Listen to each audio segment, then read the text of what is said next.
Welcome back, Montreal. Beryl Wiseman here, the Suburban Radio Hour on CJD 800. And it's my pleasure to turn things over to Mike Cohn, who'll give you all the Entertainment Society news you need to know. Mike? Well, thank you very much, Beryl, and it's a pleasure to be back on the show. Start off with Stephen Atmey. He's a terrific young man. He's on the autism spectrum, yet he's carved out a tremendous career in music. He's visited a lot of our schools, gotten to know him. He's actually been a musical performer for 19 years. He's working on completing his album called Evolution. It's going to release on March 23rd. It has 31 original compositions. And that same day on 23rd at 4 p.m., he'll do a live concert at the Church of All Saints by the lake in Dorval. So you just go to evanbright.ca, type in Stephen Atmey, and you'll be able to find it out.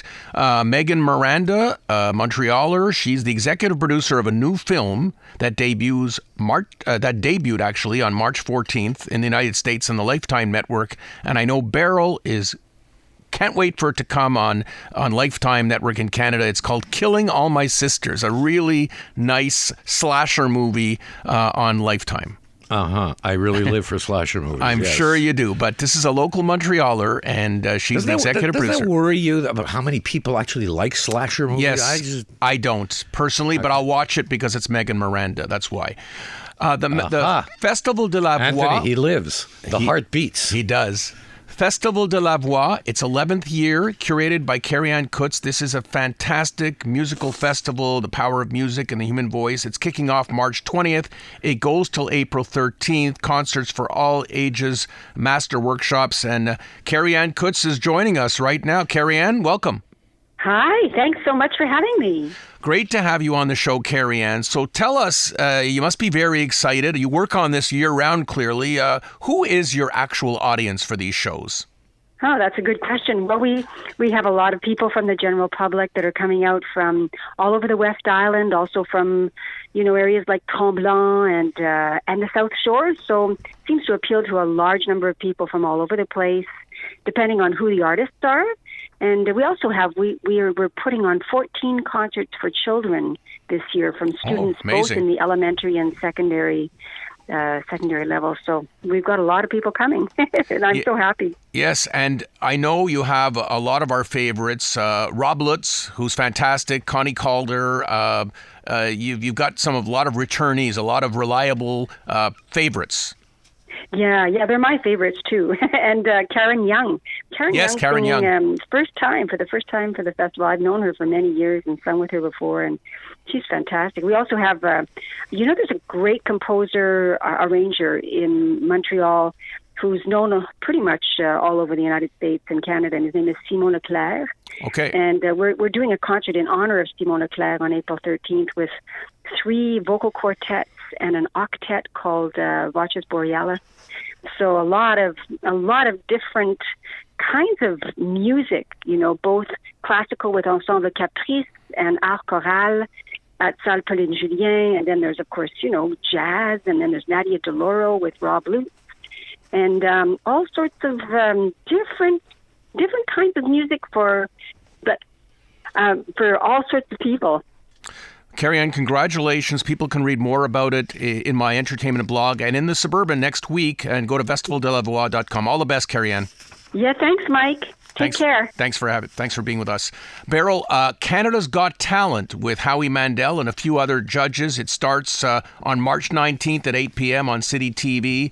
It's a great show because it showcases Canadian acts. There's going to be a lot of Quebec acts, a lot of Quebec contestants, a number of Montrealers who auditioned. We have some of the names. You can read about that again on my entertainment blog under Cohen Confidential in the blog section of thesuburban.com, where I have all the details.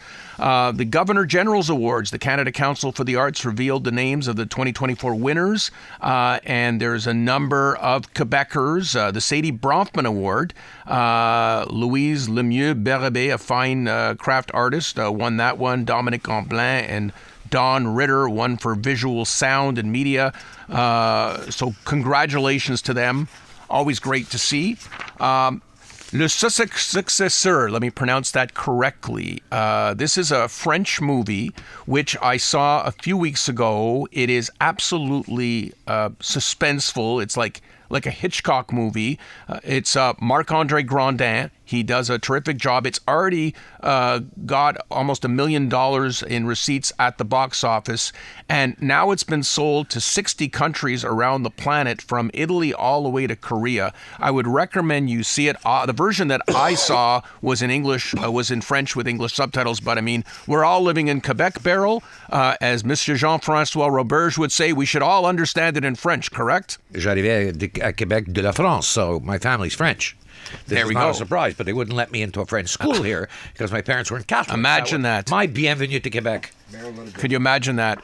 So we got a minute to go. I want to just mention, and it was in my print column this week in the paper, that I watched the Canadian-made film Blackberry. It's on CBC Gem with Jay Baruchel, and it brought me back such memories. That was a year ago it came back. That's right, but I just watched it 2 weeks ago, that I found my old Blackberry, and I tuned it up, and I tried to get it working again because I love texting on my Blackberry. I don't miss it. I love the iPhone, but it was very nostalgic, I have to say. So that's my report for this week. People can go again. I'll repeat, go to thesuburban.com, and plenty more information coming to you this week. Lots going on in Montreal. Thanks, Beryl. Thank you, Mike, for all that information. And now we go to our weather specialist par excellence, Stephen Bellina. Steve, what's up? Good evening, Montreal. I'm Stephen Bellina, and this is the Suburban Weather Minute. Happy St. Patrick's Day, the parade taking place today as it has since 1824 in the city of Montreal, running continuously through 2019 and then unfortunately being forced to stop due to the pandemic. Weather has never postponed the parade. They have marched in freezing rain, snowstorms, biting cold, and strong winds. No bigger storm than the March 1993 superstorm that impacted the entire east coast of the US and Canada, dumping 40 to 50 centimeters of snow on Montreal. You can read about that at thesuburban.com. The parade went ahead as scheduled on the Sunday despite the heavy snow, the strong winds, and the cold that moved in behind the storm.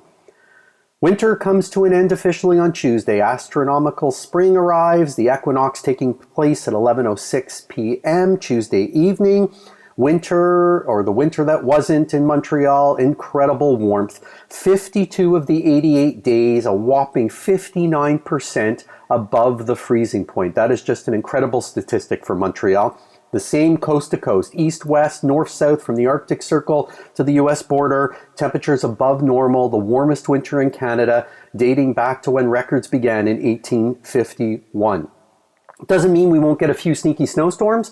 We saw that last Sunday with low pressure coming up the east coast. The rain transitioned to snow, about 30 centimeters falling in the Quebec City region and north of the St. Lawrence River. The heavy weight of the snow bringing tree limbs down on power lines, knocking power out to almost 110,000 Quebec homes and businesses. That power restored through the day Monday and even some into Tuesday. Montreal receiving a few slushy centimeters of snow, about 7 centimeters here in the city. Most of that melting away on the Monday. What do we see looking ahead? We're looking at temperatures at or just slightly above normal this week. That'll mean running around 2 or 3 Celsius for daytime highs, below freezing at night, -5, -6. A few showers or flurries around, no major weather systems on the horizon at this point. You can always get a weather update at thesuburban.com under the blog tab, the Suburban Weather page. Until next time, I'm Stephen Bellina. Thank you, Steve, for all that. And this is the Suburban Radio Hour, and we'll be right back after we check in with traffic with Mark Ledbetter and the sports news.